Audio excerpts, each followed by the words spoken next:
Oke, assalamualaikum warahmatullahi wabarakatuh. Halo guys, ketemu lagi dengan saya Eran Kias S di channel Eran Kias S, channel yang membahas tentang matematika. Oke, kuy. Kita lanjut yuk video kita hari ini. Apa sih Pak lanjutannya Pak? Masih di SPLTV, 3 variabel part 2, tapi masih materi prasyarat. Apa bedanya dengan yang satu?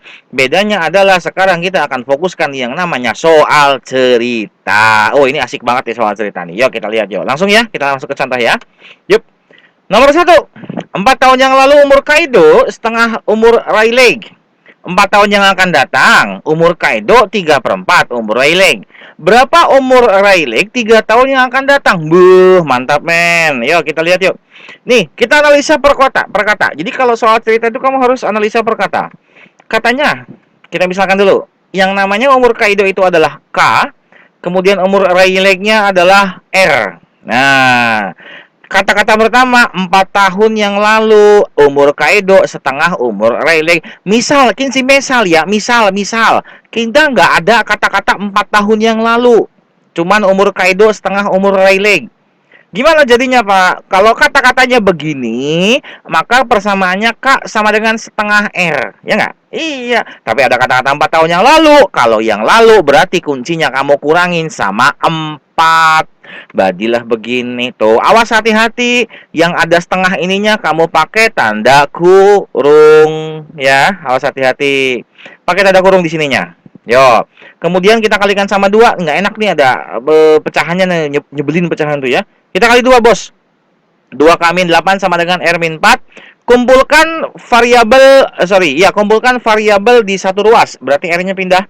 2K min R sama dengan 4. Sebut persamaan ke 1.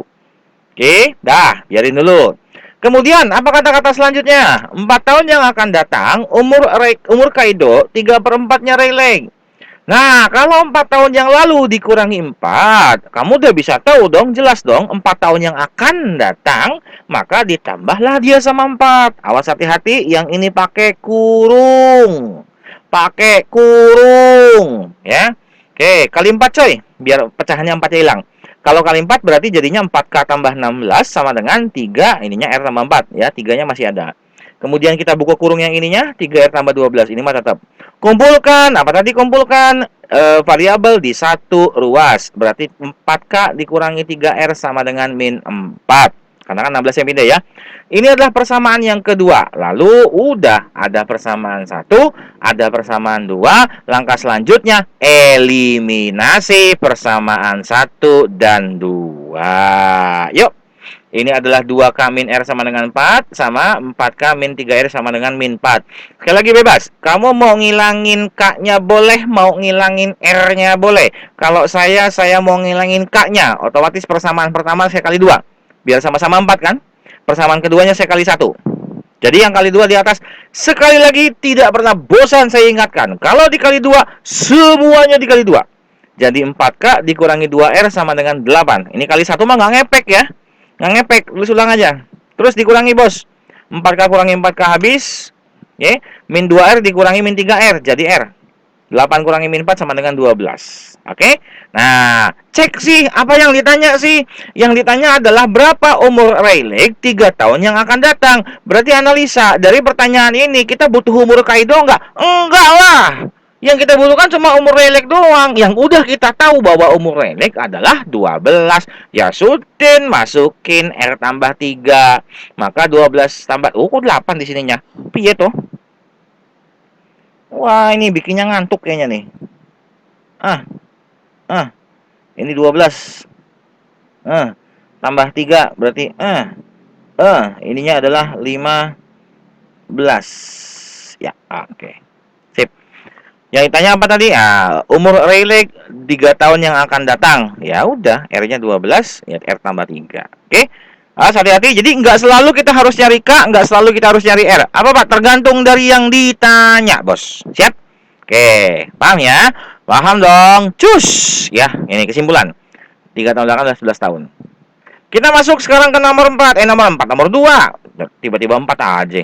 Terdapat bilangan 2 digit jumlah dari digitnya adalah 14. Sedangkan jika digit pertama bla bla bla bla, nanti deh. Kita analisa per kata dulu yuk. Kita analisa per kata yuk. Pertama, ada bilangan 2 digit. Apa sih, Pak? Maksudnya bilangan 2 digit tuh, Pak? Bilangan 2 digit tuh misalnya ini loh. Misal 47. Ya. Berarti kita bilang digit pertamanya 4, digit keduanya adalah 7. Oke. Jadi bilangannya tuh ada 2. Ada 4 sama 7, 47 gitu loh. Oke, tapi kalau misalkan saya ambil 125, dia bukan 2 digit, tapi dia 3 digit. Paham? Gitu ya. Oke, siap. Dapat ya bilangan 2 digit, Dai. Pak, tapi di soal nggak tahu bilangannya berapa, Pak. Iyalah kan yang ditanya. Kalau kayak gitu gimana, Pak? Berarti kamu misalkan the power of pemisalan. Terdapat bilangan 2 digit, berarti misalkan bilangan itu adalah PQ. Berarti apa? Digit pertamanya P, digit keduanya adalah Q. Yos. Kalimat selanjutnya. Jumlah dari digitnya adalah 14. Digitnya mana aja, Pak? P sama Q. Ya, setin dapat pertama. P tambah Q sama dengan 14. Persamaan 1 pending. Karena kita masih 2 variabel ya. Kemudian lanjut pernyataan kedua. Digit pertama dikali 2 berarti apa? 2P. Kan yang pertamanya digit pertamanya P. Dikali 2 berarti 2P. Kemudian dikurangi digit kedua, dikurangi Q. Maka hasilnya adalah 4. Sama dengan 4. Tah gitu. Paham? Ini adalah persamaan kedua. Maka kita lakukan kalau sudah ada satu persamaan 1 dan persamaan 2, eliminasi. Pinter. Yo, eliminasi 1 sama 2. Nggak usah diapa-apain lagi, nggak usah dikali-kali lagi. Karena Q-nya sudah sama. Plus 1 dengan min 1. Berarti tidak dikurangi, tetapi ditambah. Kok bisa ditambah, Pak? Karena tandanya berbeda. Oke. Coba kamu perhatikan di video contoh-contoh soal sebelumnya. Kalau tandanya sama, dia dikurangi. Tapi kalau tandanya berbeda, plus sama min atau min sama plus, maka dia ditambah gitu, ya. Jadi awas hati-hati sama tandanya. Oke. Oke, kita tambah. Berarti kita habis dong ininya. Tinggal P tambah 2P. Oh, 3P. 14 tambah 4 ya 18. Berarti P-nya sama dengan 6. Nah, tentukan bilangan tersebut. Yang ditanyakan berarti kita harus nyari Q juga, yang bilangan digit keduanya. Berarti apa, Pak? P sama dengan 6 kamu substitusikan. Kemana? Atas saya mau P tambah Q sama dengan 14. Masukin. Sudah dapat Q-nya sama dengan 8. Selesai dong. Iya, selesai, Pak. Yang ditanyakan tentukan bilangan tersebut. Berarti bilangan tersebut adalah 68. Digit pertamanya 6, digit keduanya 8. 68. Selesai. Gitu. Paham? Paham dong. Jos. Kita lanjut yuk. Ke contoh yang ketiga. Nah, contoh ketiga gini. Garp memerlukan waktu 2 jam untuk mendayung 9 km. Dengan mengikuti arus sungai. Dan 6 jam jika mendayung 9 km dengan melawan. Nah, tentukan kecepatan garp mendayung di air tenang dan kecepatan arus sungai. Oke, yang ditanya apa? Kecepatan garpnya mendayung di air tenang sama kecepatan arus sungai. Kita misalkan itu. Jadi, kita misalkan kecepatan garpnya itu 6. 6 itu berarti mendayung di arus 6. G, sorry maksudnya. Kecepatan garpnya G, itu berarti kalau dia mendayungi di air tenang gitu ya. Kemudian kecepatan arus sungainya itu adalah A. Ya. Nah, ada G, variabelnya sama A. Oke, kita cek. Ada 2 kondisi kan. Pertama, si garp ini mengikuti arus sungai, sama dia melawan arus sungai. Ketika dia mengikuti arus sungai, kasus yang pertama, T-nya 2, T itu waktu 2 jam, kemudian S-nya 9, S itu jarak. Lalu karena ditanya adalah kecepatan, maka kita hitung V-nya. V itu apa, Pak? S per T. Awas loh, lupa totok kira SMP nih. V itu S per T. S-nya 9, T-nya 2. Udah, 1. Berarti kamu apa? G tambah A sama dengan 9 per 2. Loh, kok bisa, Pak? G tambah apa? Kan ikut arus sungai. Berarti kecepatan ketika dia T-nya 2 jam itu adalah kecepatan garp dibantu sama arus sungai. Gitu loh. Jadi dibantu sama si sungainya. Yang artinya kalau dibantu berarti kan nambah cepet tuh si garpnya kan. Karena nambah cepat maka dia jadinya ditambah gitu loh. Jadi G tambah A sama dengan 9 per 2. Persamaan pertama. Yang kedua kita mulai yang dari melawan arus sungai. Tadi kita melawan arus sungai. 2 kondisi, T-nya sama dengan 6. Kalau ngelawan tuh ya.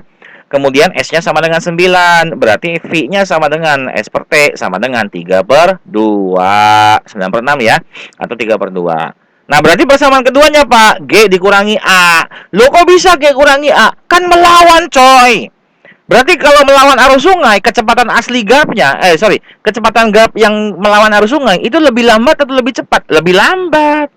Maka kita kurangi di situ. Ya, G dikurangi A sama dengan 3/2. Persamaan kedua. Wis lah, eliminasi. Nah, selesai. Kalau gini kita tambahin ah.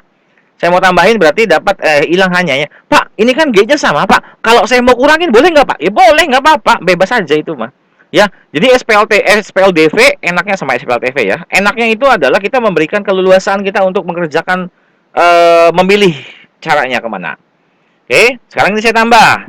Maka kamu punya ada 2G sama dengan 9/2 tambah 3/2. 2G-nya sama dengan 6, 12/2 ya. Kalau 2G sama dengan 6 berarti G-nya sama dengan 3. Nah, kalau G-nya 3, yang ditanya apa? Kecepatan gap sama arusnya. Berarti kita harus cari A.